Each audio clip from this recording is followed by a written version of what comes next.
Hey, my name is Noah Bennett.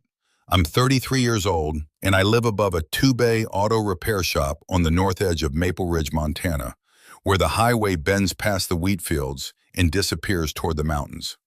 Most people in town know me as the quiet mechanic with the little girl who wears mismatched socks to school and asks too many questions. My daughter Maggie was 7 that spring, all freckles and wild brown hair, with a laugh that could make an empty room feel lived in. She was the reason I got up before sunrise, the reason I kept the coffee hot, the lights paid, and the old garage doors opening even when my back ached and my heart felt older than it should have. I had been a single dad since Maggie was 3. Her mother, Elise, got sick fast, the kind of sickness that turns a house into a place of whispered phone calls and cold meals nobody eats. After she passed, folks brought casseroles, held my shoulder, told me time would soften it. Maybe it did, but time also taught me how loud a kitchen clock can sound after a child falls asleep. I learned to braid hair badly, pack lunches with too many carrots, and answer questions no little girl should have to ask. I learned to live small: work, school pickup, supper, bedtime stories, bills at the kitchen table, and the porch light over the shop stairs left on until I was too tired to remember why. The garage had belonged to my father before me. Bennett Auto smelled like motor oil, wet tires, coffee grounds, and the peppermint candies Mrs. Dalloway from the church kept leaving by the register. The office had a cracked leather chair, a humming space heater, and one wall covered with Maggie's drawings. Most nights after I closed the bays, I would climb the narrow stairs to our apartment and find her asleep with a book open on her chest. Then I would stand in the doorway longer than I needed to, grateful and afraid at the same time. The night I met Vivian Hart, rain had turned the highway into black glass. It was coming down hard enough to blur the neon open sign I had forgotten to switch off. Maggie was upstairs asleep, tucked under her quilt, and I was in the shop finishing a fuel pump on an old Ford pickup because Mr. Keller needed it for feed delivery before dawn. Thunder rolled over the roof. Water ran under the bay door in thin silver lines. I was reaching for a socket when headlights swung wildly across the windows and died near the ditch. I grabbed my coat and went out into the rain. A dark sedan sat crooked on the shoulder, steam lifting from under the hood. The driver's door opened, and a woman stepped out with one hand gripping the frame and the other pressed to her stomach like she was holding herself together. She wore a cream blouse under a gray coat that looked expensive but soaked through, and her dark hair was pinned at the back of her head in a style the rain had mostly defeated. Her shoes were not made for mud. Her face was pale, her lips blue from cold, but her eyes were steady in a way that made me stop before I reached the car. "Ma'am," I called over the rain, "are you hurt?" She looked past me at the empty road, then back. "No, I don't think so." "You alone?" She hesitated just long enough for the answer to mean more than it should. "Yes." I opened the hood. Hot steam pushed into my face. The upper radiator hose had split, and coolant was spraying in angry little bursts. "You picked a bad night for this." I didn't exactly pick it. There was no humor in her voice, only exhaustion trying to act polite. I told her to wait in the office where it was dry. She looked toward the highway again. "I can pay you," she said. "That's not what I asked." Her eyes found mine. For a second, I saw fear under all that pride, quick and bright as lightning. Then she nodded and followed me inside.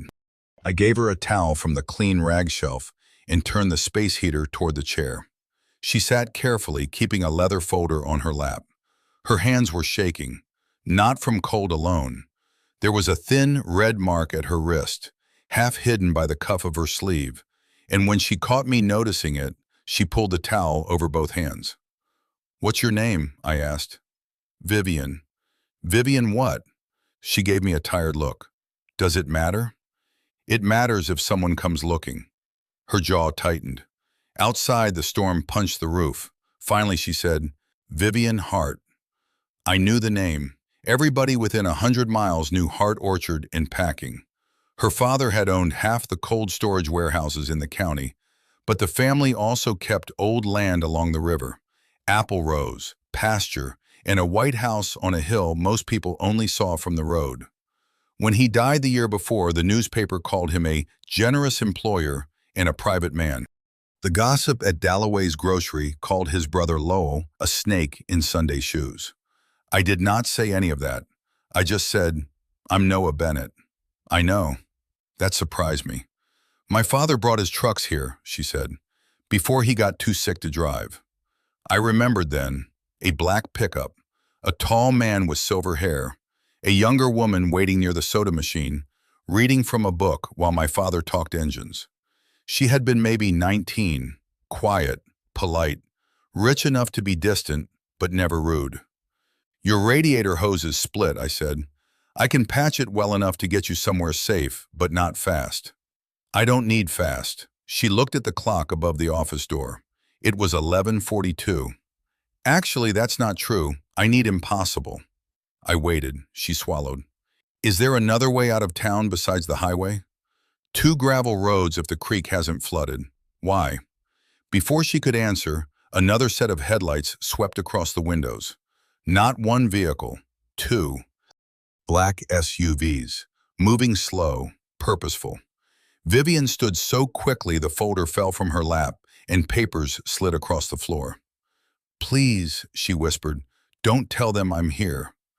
I looked at the fear in her face, then at the SUVs stopping outside my shop.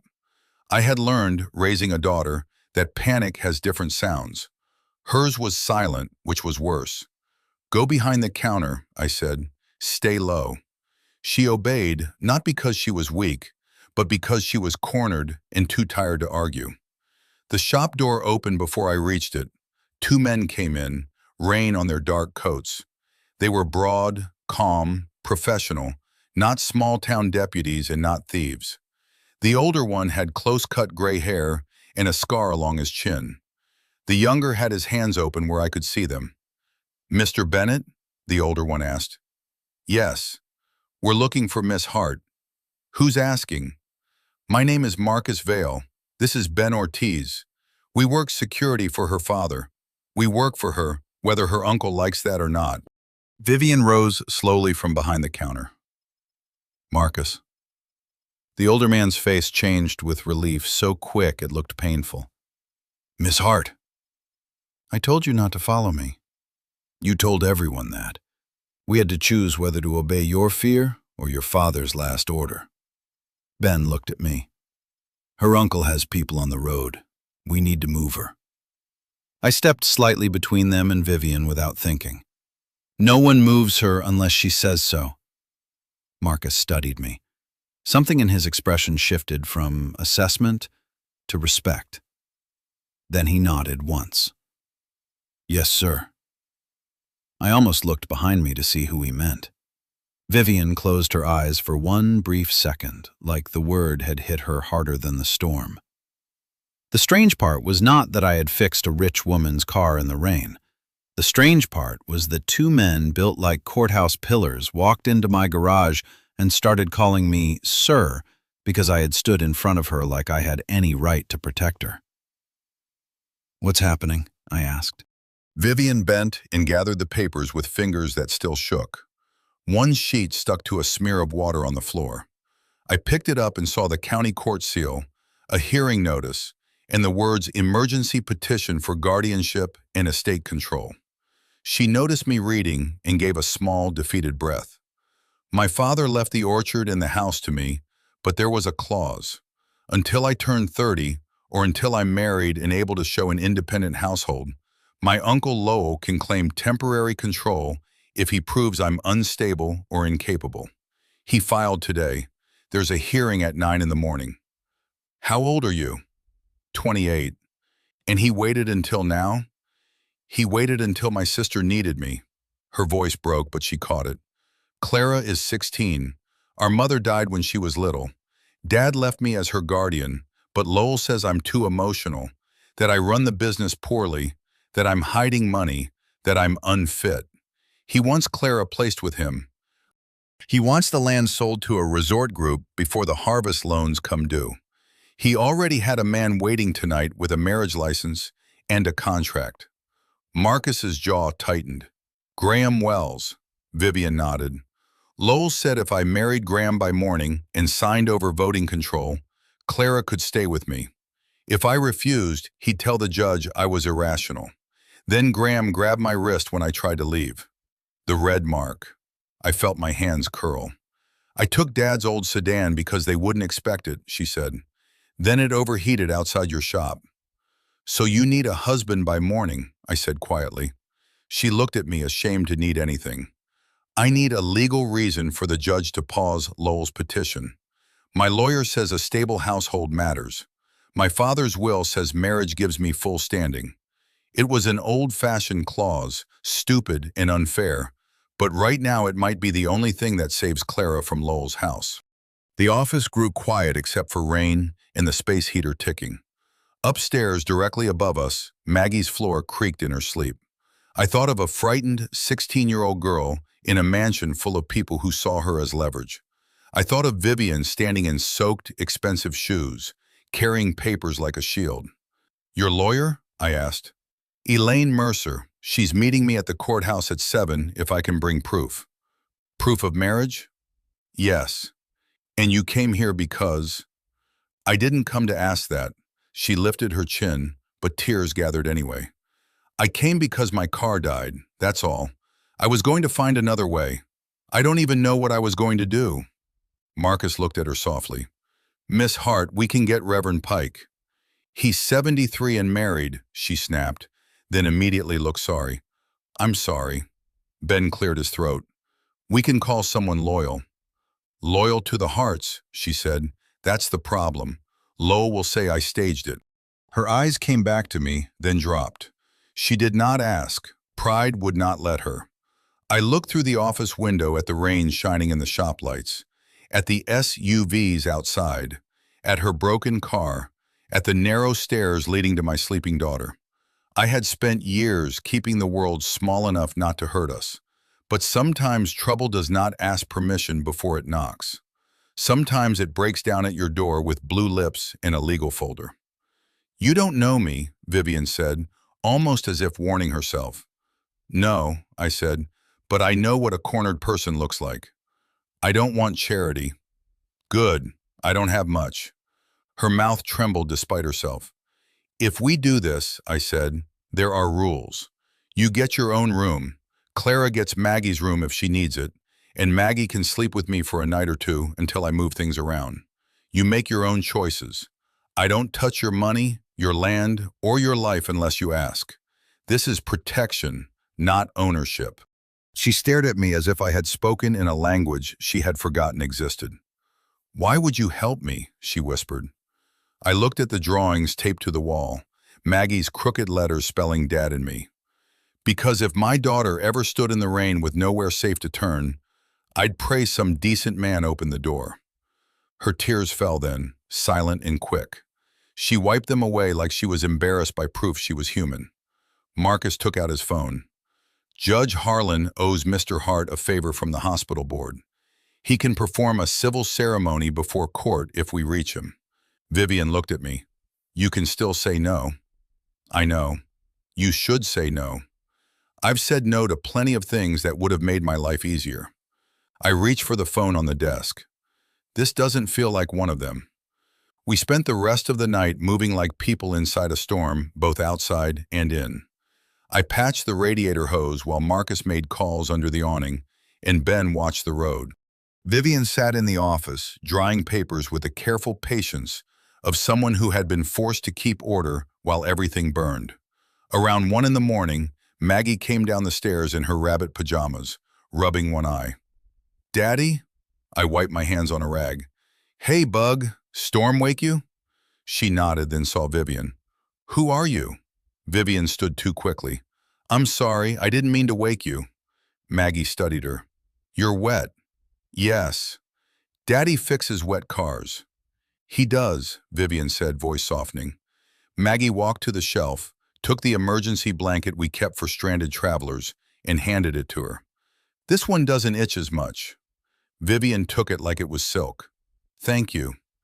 Maggie looked at Marcus and Ben through the window. Are those policemen? No, I said. Friends. Big friends. Very big friends. She accepted that, then leaned against my leg. Can I sleep on the office couch? Not tonight. Upstairs. Vivian watched me carry Maggie back up. When I returned, she was holding the blanket with both hands. She's beautiful, she said. She's trouble. Lucky trouble. I did not know what to say to that, so I checked the coffee pot. At 6:30, the rain softened to a gray drizzle. I changed into my cleanest shirt in the tiny bathroom upstairs while Maggie ate cereal at the kitchen table and asked why I was wearing church clothes on a Tuesday. I told her I had to help Miss Vivian with a legal problem. It was not enough of an answer, but children know when grown-ups are carrying something heavy. Is she scared? Maggie asked. Yes. Then tell her she can have my blue cup. It makes orange juice taste better.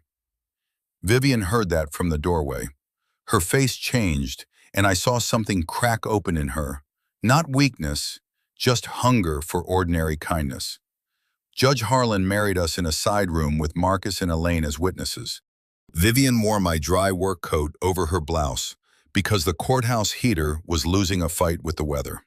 I had no ring for her, so Elaine removed a thin gold band from a chain around her neck. My late husband's, she said, borrowed, not given. Return it when you have your own truth. Vivian's hands shook when I slid it onto her finger. Mine shook too, though I tried to hide it.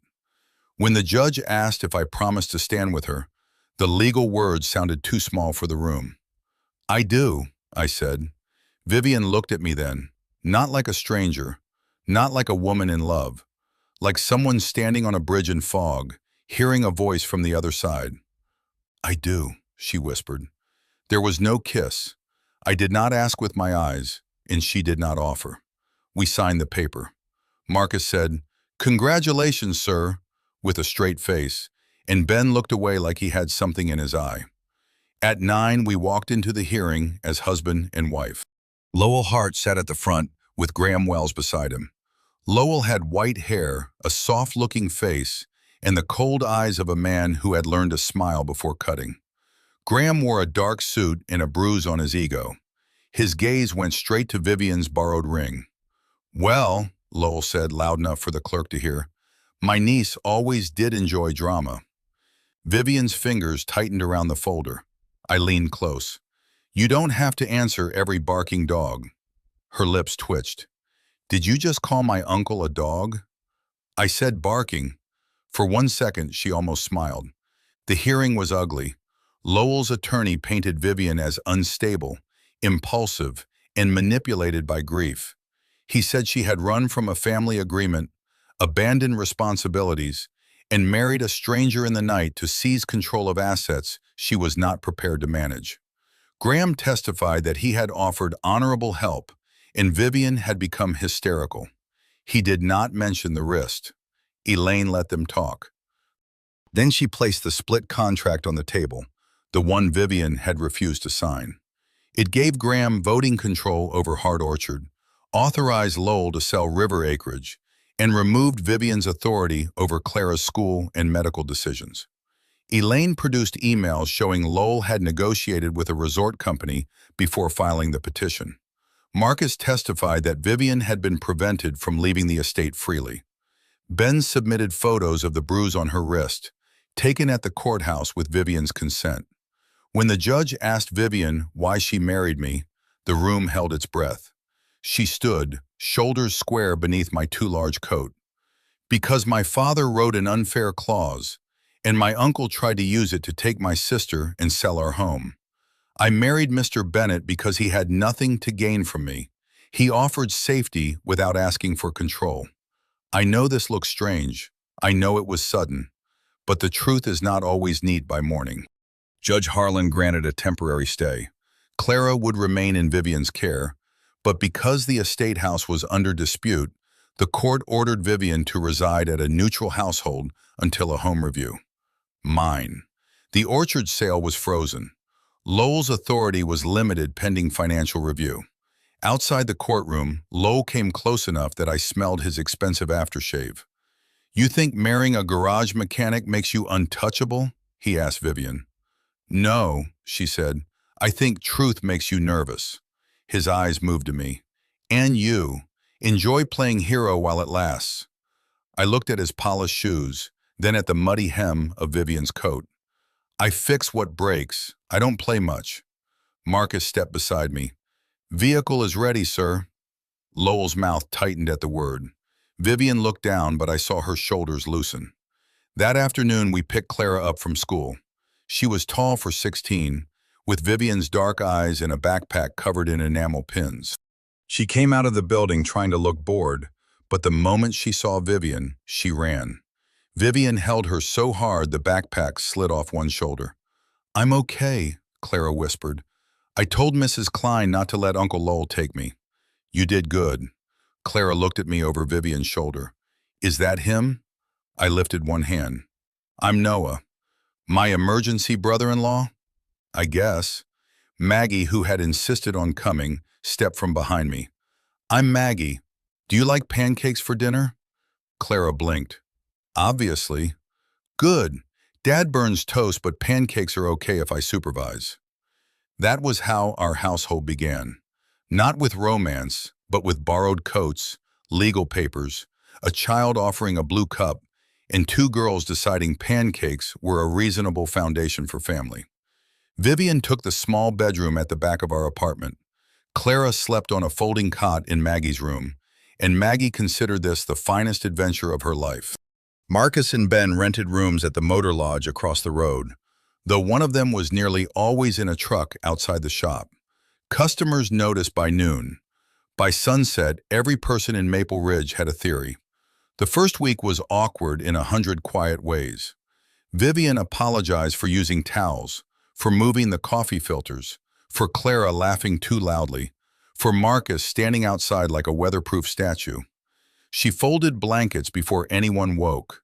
She washed dishes I had intended to leave until morning. She tried to pay for groceries with a black card that made the cashier a Dalloway's stare.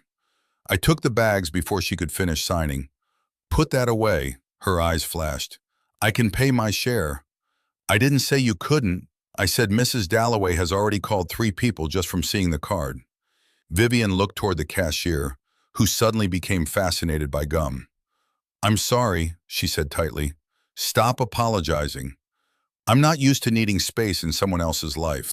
You're not taking space, you're standing in it. She looked at me like she wanted to believe that, but did not know where to put the belief. At home, she cooked because she could not sit still. She made chicken soup with thyme, biscuits with flour on her sleeve, and apple slices with cinnamon for the girls. My kitchen, which had survived for years on eggs, sandwiches, coffee, and Maggie's school snacks, began to smell like warmth. The ticking clock no longer sounded lonely. It sounded like something keeping time for us. I tried to make her comfortable in ways I knew how. I fixed the loose handle on her bedroom window. I found an old dresser in the storage room and sanded the drawers so they opened smooth. I put fresh oil in her sedan, replaced the hose properly, and checked every belt. I left a jar of wildflowers on the kitchen table because Maggie said women liked flowers, and I had no argument ready. Vivian found them at breakfast and touched one purple petal with her fingertip. Did Maggie do this? Maggie advised. And you executed? Poorly, maybe. No, she smiled, small but real. Not poorly. We slept with a hallway between us. I knocked before entering any room that was hers. I never asked where she had been when she came home from legal meetings, though she often told me anyway, as if practicing trust.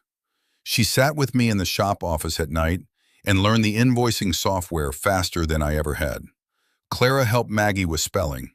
Marcus drank terrible coffee without complaint. Ben secretly fed the stray orange cat behind the tire rack and pretended not to. One rainy afternoon, Vivian came into the bay while I was changing brake pads. She wore jeans, boots, and one of my flannel shirts with the sleeves rolled 3 times. It should have looked ridiculous. It did not. Can I help? She asked. You want to get grease on that shirt? It's your shirt. Public pressure built like weather. Darlene Voss, who owned the boutique on Main, cornered Vivian at the market, and asked whether all wealthy women chose husbands from garages now, or if it was a seasonal trend. Vivian went still, and I saw the old instinct in her, the one that made her swallow pain to keep a room polite. Then she lifted a basket of tomatoes and said, "Only the lucky ones find men who can fix an engine and keep their hands to themselves." Darlene turned red. The farmer behind the table coughed into his sleeve. I stared at a jar of honey until I trusted my face. Later, Vivian said, "Was that too much?" "No. You're smiling. I'm thinking about engines." "You are not." "No, ma'am." At night, after the girls slept, she and I often ended up at the kitchen table with papers spread between us. I learned about the orchard piece by piece, the old packing shed, the north pasture her father refused to sell, the seasonal workers Loa wanted to cut, the river acreage a resort company wanted for cabins. Vivian spoke of it like land could have a pulse. I understood that. My father's garage was just tin walls and concrete to some people, but to me it held every lesson he had ever taught me. One night, thunder rolled so hard Maggie woke crying. I went to her room and found Vivian already there, sitting on the edge of the bed, telling both girls a story about an apple tree that survived a winter by growing stubborn roots. Maggie was tucked against her side. Clara pretended she was too old to listen, but did not move away. Vivian looked up when I appeared in the doorway. For a second, the lamp beside the bed caught her face in warm light, and I felt something inside me shift from gratitude into danger. After the girls slept again, I found her on the porch outside the apartment, wrapped in my denim jacket. The storm had passed east, leaving the streets shining and quiet. Marcus sat in his truck below, headlights off. "You're good with her," I said. "With Maggie?" "With both of them." She leaned on the railing. "Clara was 6 when our mother died. I was 18. Dad was trying to run the company and grieve at the same time. Somebody had to learn school forms and dentist appointments. That's young to become somebody's steady ground." She gave a humorless smile. "You know something about that." I watched water drip from the awning. After Elise died, people kept telling me I was strong. I hated it. Strong meant nobody knew what to do with me if I broke. Vivian turned toward me. "Did you?" "Not where Maggie could see. That counts as breaking alone." The truth of it sat between us. I had not let anyone say it before. She touched the railing, close to my hand but not touching. "Noah, I don't know what this is becoming." "Neither do I." "That scares me." "Me too." We stood there listening to the last rain fall from the roof. Her fingers moved half an inch. Mine did too. We did not touch. Not yet. But for the first time, the space between us felt less like a rule and more like a promise waiting for courage. The home review came at the end of the second week. Mrs. Palmer from Family Services arrived with a clipboard, sensible shoes, and kind eyes that missed very little. Maggie gave her a tour with the authority of a museum guide. Clara showed her the cot, her school books, and the emergency inhaler we kept for Maggie because she had mild asthma when the cottonwood bloomed. Vivian showed grocery receipts, legal documents, schedules, and a notebook full of Clara's appointments. I showed tax returns, fire alarms, and the bedroom I was converting from storage into Clara's space. For a few days after Mrs. Palmer left, I let myself believe the worst was behind us. Elaine found proof that Lowell had moved orchard money into a company tied to Graham. Marcus found emails about the river sale. Workers began calling Vivian quietly, telling her what they had been too afraid to say before. Then, on a Friday night after closing, I smelled smoke. It came from the back storage door. A pile of cardboard was burning near the oil cabinet, and the lock had been forced. I got the extinguisher down and killed the flames before they reached anything that could take the whole building. But Maggie saw the smoke from the stairs and started crying so hard she could not breathe right. Vivian held her on the landing, pale with guilt, while Sheriff Lyle bagged a rag that smelled like gasoline. Lowell denied everything before anyone accused him. By morning, the bank called about my loan, customers canceled appointments, and Darlene Voss was telling people Vivian had dragged danger into a family garage. I found Vivian that afternoon at the kitchen table, the legal folder open, her wedding ring lying beside it. "I'm leaving," she said. The words hit harder than the fire. "No, you don't get to decide that for me. You're right. But I get to tell you when you're making a decision out of fear." Her eyes were red. "Maggie cried because of me. Maggie cried because a cruel man tried to scare us. And your bank called because of me. Your shop almost burned because of me. Your quiet life is gone because of me." My quiet life was not as precious as you think. I sat across from her, keeping my hands on the table where she could see them. It was lonely. It was safe because nothing in it moved. Then you came in soaking wet with a broken car and made me remember that a house can hold more than grief. She pressed her fingers to her mouth. "This was supposed to be temporary." "I know." "When did it stop being that?" "The morning I made coffee and reached for your cup before mine. The night Maggie called for you after thunder. The first time Clara laughed upstairs and this place sounded like a home instead of a place we survived in." My voice went rough. "I'm not saying this to trap you. I'm saying it because you keep calling yourself trouble, and I need you to hear the truth from someone who has watched you stay kind while scared. I love you, Vivian. You are not a burden to me." She looked at me as if the words hurt because she wanted them too badly. "Noah, you don't have to answer. You don't owe me love because I helped you. But don't leave to protect me from the best thing that has happened to this house in years." For a long moment, the only sound was the kitchen clock. Then Vivian slid the borrowed ring back onto her finger and covered my hand with hers. "I love you too," she whispered. "I think I started loving you when you told Marcus nobody could move me unless I said so. I just didn't know how to trust something that didn't come with a price." "Then we'll learn slow." She nodded through tears. "Slow sounds safe." The full hearing came the next week. Maple Ridge filled the courthouse like it was a harvest festival with harder benches. Mrs. Dalloway came with a notebook. Mr. Keller came in his clean overalls. Sheriff Lyle stood near the door. Maggie sat between Clara and Ben, wearing her serious face.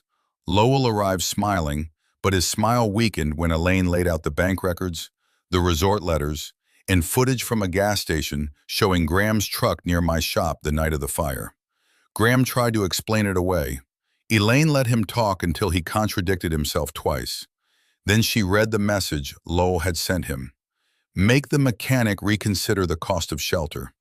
The courtroom went so quiet I could hear Vivian breathe. Clara testified with her hands folded tight in her lap. "Vivian knows when I have tests, when I get scared, and when I pretend not to be. Uncle Lowell talks about me like I'm part of the property. Noah knocks before he opens doors. He fixed my dresser and didn't make me feel like I owed him for it. I feel safe with them." When it was my turn, I stood with grease still under one fingernail no soap had reached. "I married Vivian because the law left her little time and her uncle used that against her. That part is true. But if you ask whether this marriage is real now, I can only tell you what I know. My daughter sleeps easier when Vivian is in the house. Clara has stopped watching every doorway. I look for Vivian before sunrise without meaning to. I don't want her orchard.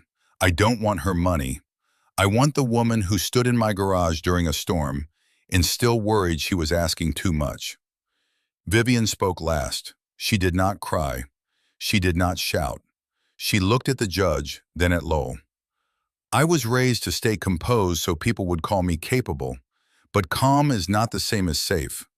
My uncle used my father's mistake to corner me, and Mr. Bennett opened a door without asking for ownership of my life. Our marriage began in an emergency.